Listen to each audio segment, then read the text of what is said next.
चिरो निद्रा पे सो गया सारा दिन के लिए। मैं मेरा भाई को नहीं पाऊंगा तो सच है, लेकिन मेरा भाई होते हुए मैं इतना ही गर्व कर रहा हूँ। मेरा भाई जैसे आए, इतना भीड़ देख के मैं प्राउड फील कर रहा हूँ। लेकिन मेरा छोटा भाई होने से आज बहुत ऊंचा हो गया। देश के लिए एक रसन रख दिया है। हमारा उड़ीसा, मेरे गांव का इज्जत रख दिया। मैं इतना ही कहूंगा और कुछ नहीं कहूंगा। मेरा भाई महान हो गया। प्रशांत जी 19 तारीख को सुबह बात हुआ था, यहाँ से निकलने से पहले को बच्चा हर रोज बातचीत हुआ है हमारे साथ। हर दिन सुबह हम आधा घंटा बातचीत कर रहे हैं। रोज सुबह से वो चला जाता है उनका ऑफिस, हमारा काम है। पंचायत का सरपंच मेरा बीबी है। आज एक महत्वपूर्ण दिन है। आज पंचायत का अवार्ड मिल रहा है, इसी पंचायत को सरपंच को मिल रहा है, लेकिन मेरा भाई मेरे पास नहीं है।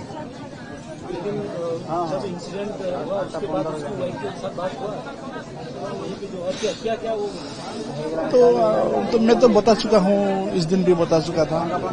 मैं मेरा भाई का बीबी के साथ बात नहीं किया है, कभी भी तो नहीं किया। उस दिन पहले बार किया, क्योंकि इंसिडेंट बोला नना तुम्हारा भाई को कौन गोली मार दिया, तुम्हारा भाई को सारा दिन के लिए वो गुजर के, आप जहां भी हो यहाँ आओ। इतना रो रहा था। श्रीनगर पे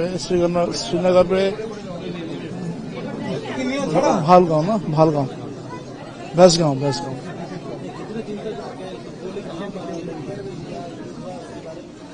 मैं तो जो भाई के बीबी जो बोल रहा था बाएं तरफ से लगा, बोले कि मैं देख रहा हूँ दाहिने तरफ से लगा है क्या सर, दाहिने से लगा, दाहिने तरफ से लगा।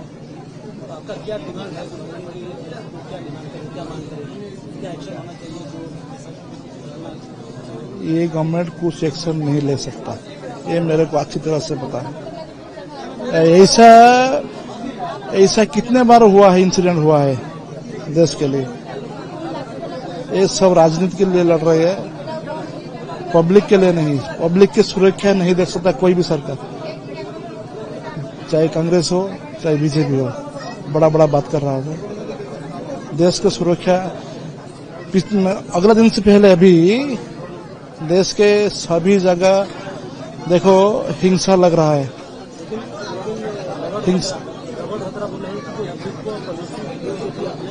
मैं इस तरफ से कुछ नहीं बोलूंगा। हम जानते हिंदू मुस्लिम सिख ईसाई हम सब भाई हैं। हम तो शांति बजाय रखना हमारा काम है। हम आज जो हमारा भाई चला गया, मैं बोल दूंगा उनका भी भाई की छीन लो नहीं। हम शांति चाहते हैं, सब दिन के लिए शांति कैसे बजाय रखना चाहिए वो चिंता करो। हमारा देश में लोग क्यों इनको सपोर्ट दे रहा है, उसको पहले ढूंढो। क्यों ऐसा काम कर रहा है। 3 बजे तो इन्फॉर्मेशन मिला था कि उसका मतलब उनके जो बीबी है, मेरे भाभी है, उन्होंने मेरे को बोले कि आप दीदी आप आओ और आपका भाई को बचा लो यहाँ से। मैं सुना कि क्या हो गया, फिर मैंने लड़की को फोन किया। हमारे पास किसी का कांटेक्ट नंबर नहीं था, क्योंकि वहाँ की ना प्रीपेड सिम था इसके पास, और वो मेरी लड़की को ही दिया था उसके मामा ने। तो फिर मैंने उसको फोन किया, वो कॉलेज गया हुआ था। तो फिर वहाँ से उसने आया जल्दी भाग के, फिर बात करा। फिर जो उनके वहाँ पर जो पैकेज था, जो उनको जो लेके घुमा रहे थे, वो ड्राइवर था, उन्हीं के नंबर भी हमारे पास वो शेयर कर रखा था। तो फिर उन्हीं सामने बात की कि कैसे क्या हुआ उसके अंदर। ना ऐसा है कि हम तो बाहर है, वो बीवी बच्चे उनके अंदर है। तो हम जब तक बाहर नहीं आएंगे तो हम बता नहीं सकते। हम उनको रिक्वेस्ट करें कि आप एक बार जाओ कि हमारे बच्चे हैं उसके अंदर। बोले वहाँ बहुत तेज गोली चल रहा है कि हम जा नहीं सकते। फिर हमने कहीं से कहीं मीडिया वाला इधर उधर कनेक्ट करके फिर हमने कि मीडिया वाला का नंबर लिया कि वो हमारे उड़ीसा की भाई थी वहाँ पर, कि मेरे एक भाई वहाँ रहते हैं। तो उन्होंने फिर सारा कांटेक्ट करे, फिर वहां से हमने मीडिया से नंबर लिया कि हाँ, बोले उन्होंने कि एक आदमी की डेथ हो चुकी है। फिर हमने बोले कि उसका लिस्ट हमें चाहिए कि कौन है। फिर उन्होंने लिस्ट भेजा कि उसी में उसका नाम नहीं था, कि हाँ तुम्हारे भाई अभी ठीक ठाक है हॉस्पिटल में। हम तो अभी आशा में रहे थे कि हाँ 12 बज गया 1 बज गया कि हम लोग जाने के लिए एयरपोर्ट के लिए। तो हम निकल आए थे, वही 3 बजे तुरंत हम आ गए थे। फिर वहां से कोई सुविधा नहीं हो पा रहा था कि वहां जाने के लिए। प्रशासन सबसे हमने बात कर ली कि हम वहां पे जाना है, चाहे कितने भी पैसा लग जाए। बोले वहां पे तुम्हें जाने की कोई रास्ता नहीं है। तो फ्लाइट सब रद्द कर दिया गया था। फिर हम लोग बोले कि कैसे क्या करेंगे। फिर वहीं से जोगाजोग करते गए, जैसे कोई किसी के रिश्तेदारों में। मेरी एक फ्रेंड थी वहाँ मिलिट्री में पहले था, तो उसी के कोई फ्रेंड थे, फिर उनसे फिर वो बात किया। तो उन्होंने बताया कि आपके एक उड़ीसा की लड़का है, वो हमें बोले कैसे पता चला कि उसकी ना गोली लग गई, कहाँ पे ना सिर पे लगा है। उसने उसको बताया। तो उन्होंने मुझे फोन में उसको 2 दिन पहले बताया था कि मेरे भाई और भाभी श्रीनगर जा रहे, तू वहाँ पे है। मेरी फ्रेंड थी।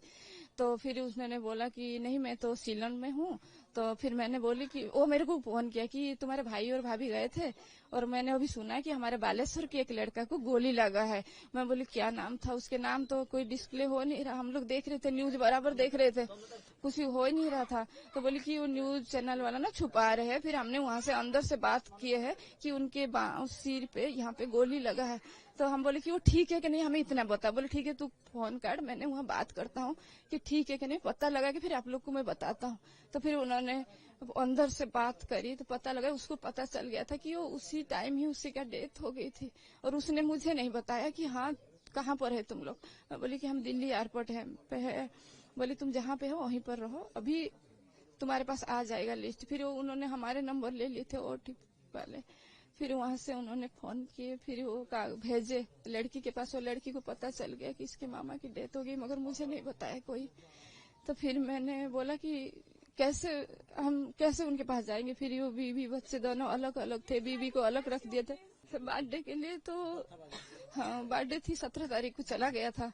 फिर वो लोग दिल्ली में, फिर वो दिल्ली आके मेरे पास 2 दिन रुकने वाला था। उनकी फ्लाइट थी श्रीनगर से गुरुवार को फ्लाइट थी उनका। फिर वो हमारे पास आने वाले थे कि गुरुवार की शाम को 3:15 पे फ्लाइट थी, दिल्ली में लैंड करता। फिर शनिवार गुरुवार शुक्रवार 2 दिन रखे कि शनिवार हो आती है यहाँ उड़ीसा के लिए। हाँ सारा कुछ प्रिपरेशन कर रखे थे, घर सजाए थे, लड़की ने केक मतलब ऑर्डर कर रखा था, उसके लिए कपड़ा मंगा रखी थी मैंने 60, और सारे घर की अरेंजमेंट कर रखे थे कि वो आएंगे ही 5 बजे पहुंचते ही हमने उनका केक काटना है। पहले दरवाजे से उनको टीका का लगाएंगे, फिर इसके बाद हमने वो केक काटेंगे। तो फिर 3:15 पे फोन आता है भाभी का कि तुम्हारे भाई को बचा लो।